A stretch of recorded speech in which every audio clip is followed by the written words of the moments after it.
Hi everyone, welcome back to my YouTube channel.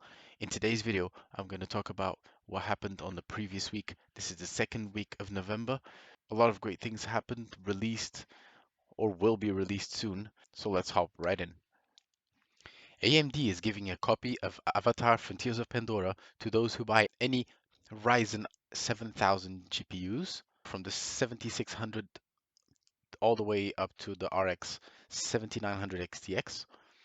If you buy any CPU, any Ryzen 7800 X3D up, you will get the game as well. But if interestingly enough, if you do buy the 7600, 7600X, 7700, and the 7700X, it will not be included and you will not get the game for free. They're also including Avatar Frontiers of Pandora if you buy any of the mobile CPUs and GPUs. Both of them need to be included. So you need to buy a laptop with a CPU and a GPU, both from AMD, or you can also get Avatar Frontiers of Pandora if you buy a pre-built desktop. This exclusive AMD Game Bundle has started on the November 7th and it will finish on December 30th. The game, Avatar Frontiers of Pandora, is going to be available to play on December 7th. That's when the game is going to be officially released. And in other news, Valve launches a new Steam Deck version, which is going to be called Steam Deck OLED. It is scheduled to launch in November 16th, and this is not going to be a new Steam Deck or Steam Deck 2. This is the same Steam Deck, but just with a better screen and some better internals. Not a big difference, but it is a little bit better. It comes with an OLED screen, and because of this, the OLED screen is a little bit thinner than the normal LCD that it had on the previous Steam Deck. And because of this, they managed to fit a little bit of a bigger battery, and they also managed to somehow decrease 30 grams of the total weight of the Steam Deck. As you can see over here, they made it slightly better by increasing the battery size from 40 watt hour to 50 watt hour, from Wi-Fi 5 to Wi-Fi 6E, Bluetooth 5 to a Bluetooth 5.3, a bigger screen from 7 inches to 7.4 inches, from 60 hertz up all the way up to 90 hertz. It's HDR capable now. It has a 1000 nits brightness, 600 on SDR, and of course, better colors, deeper blacks, especially the deeper blacks, better battery life because of the OLED screen. They also increased the memory speed from 5500 to 6400 mega transfers per second. The performance should be the same because the APU is still the same.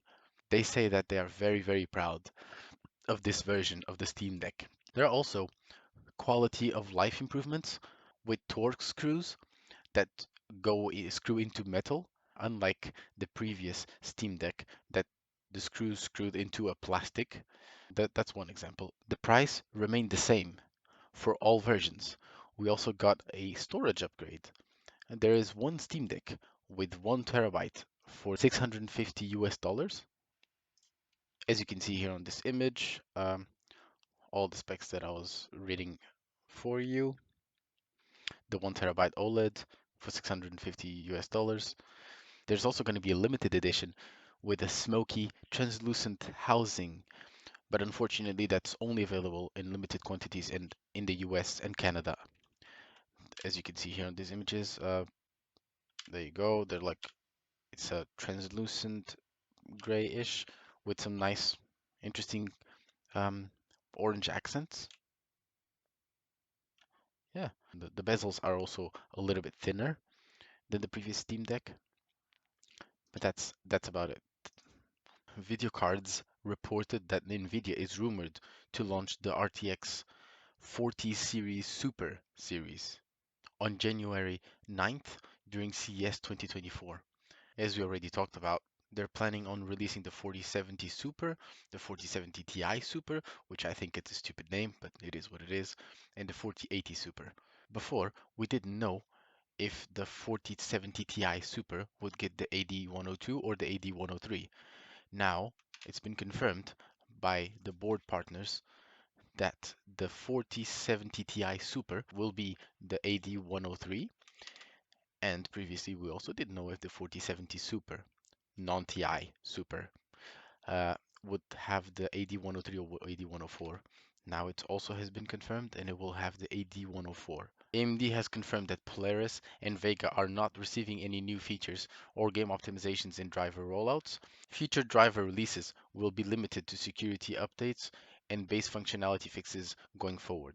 This includes the RX 400 and 500 series and Vega 64, Vega 56 GPUs like the RX 480, 580, and 590, for example.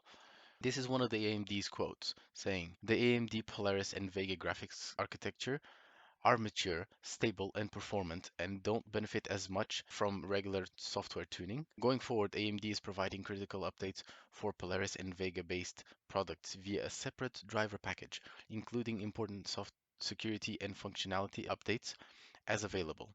The committed support is greater than for products AMD categorized as legacy, which means they're basically dead. And gamers can still enjoy their favorite games on Polaris and Vega-based products. In other words, what they said is that your graphics card is still working and it will be fine to play all the video games that the graphics card can run, but it will no longer receive any updates via the driver.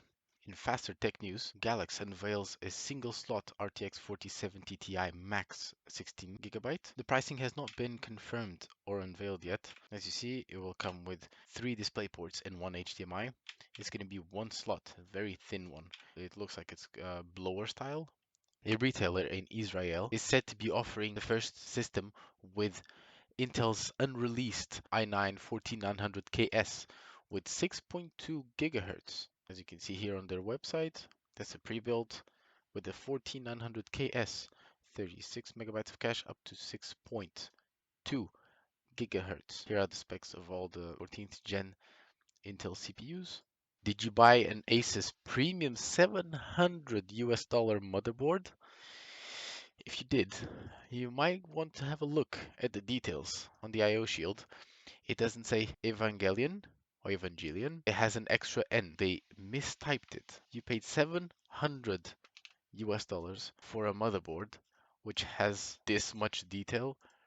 It's such a beautiful board, honestly, but it has a misprint in it, a big typo in my opinion for those who really care and look at the details, especially when you pay that amount for a motherboard. This was reported on the 12th of November. 3 days later, on the 15th of November, Asus apologized for the misprint on the ROG Z790 Maximus Hero, and they're offering replacement part to the top of the I/O shield. It's a pure cosmetic error. I'm gonna read what Asus said. For users who have already installed the motherboard, it is important to note that the misprint is purely aesthetic and does not affect any functionality or performance. As part of our community to resolve this issue, we will extend the warranty by 1 additional year and implement a replacement program. Asus will provide a corrected decorative part that end users can use to replace the misprinted part. So if you feel comfortable with this, and if you don't really, honestly, if you really don't care, you can't be bothered to go through the trouble to contact them and change this part, but you will have an extra year warranty. But if you can't be bothered to do this, and if it doesn't bother you in any way, shape, or form, then you can leave it there, and it doesn't really affect the performance in any way.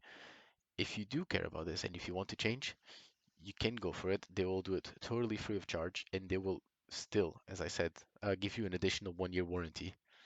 This is a really good play from Asus, apologizing and actually doing something. I like the action that Asus took here, providing the users with a free replacement part for something that they screwed up. I like it. Thank you, Asus. Nintendo and Sony announced that they are teaming up to make a live action movie of The Legend of Zelda video game. There's no more information about this or trailer for the movie. It looks like Gigabyte has ruined AMD's plans. As you can read here, the most recent updates to AGISA for AMD 600 series motherboards are indeed meant to support next-gen AMD's desktops APUs. Gigabyte has just confirmed that the AM5 socket will be getting an update into a form of a next-gen AMD APU by the end of January. This information confirms the upcoming release of the Ryzen G series, which presumably will be called 8000G. And if we scroll down, we have here the Ryzen 7 8700G, Ryzen 5 8600G, 8500G, and 8300G with their respective cores and threads right in front of them. All of them will have a 65 watt TDP. We can also see and compare against the 5000G series and the 4000G series.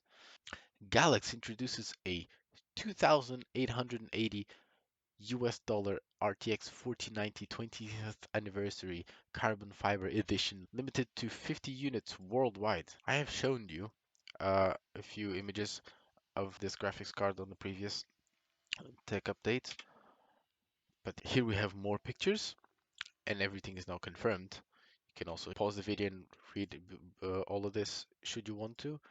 Now at least the price has been confirmed, um, and the quantity has been confirmed as well. There's another leak of the apparently 4090 Ti or Titan or whatever they want to call it after the 4090. There are, wow, that's quite a size comparison. 4 slot GPU, not even three anymore. It's been leaked multiple times by now, multiple pictures from multiple people. But yeah, as you can see here, the previous time that we've seen it here on these images, it's just that's just that's a monstrous GPU. That is too big. You can see the difference. As always, we will most likely will continue to see this graphics card being leaked, but never released. I don't think so, because there's no competition, there is no need. The 4090 is the strongest, the most beefiest graphics card out there. There is no incentive for NVIDIA to release an even stronger GPU unless they go for a new series, which they will in probably next year or the year after that, 2024, maybe 2025, for the RTX 50 series. And in Intel's news, Intel has confirmed to Hardware Unboxed that there are no plans to support this technology on prior generation products, like the 12th and the 13th gen CPUs.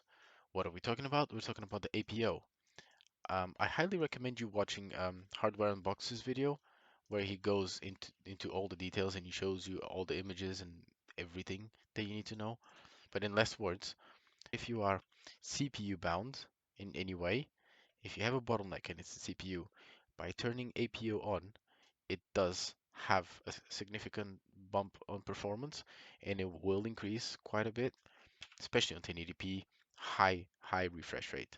But sadly, this has only been released to 2 games as of now, and for 2 CPUs only, the 14900K and the 14700K. This is a really good tech.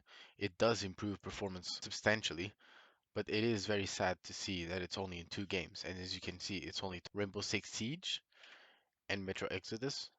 I highly recommend you watching Steve's video from Hardware Unboxed.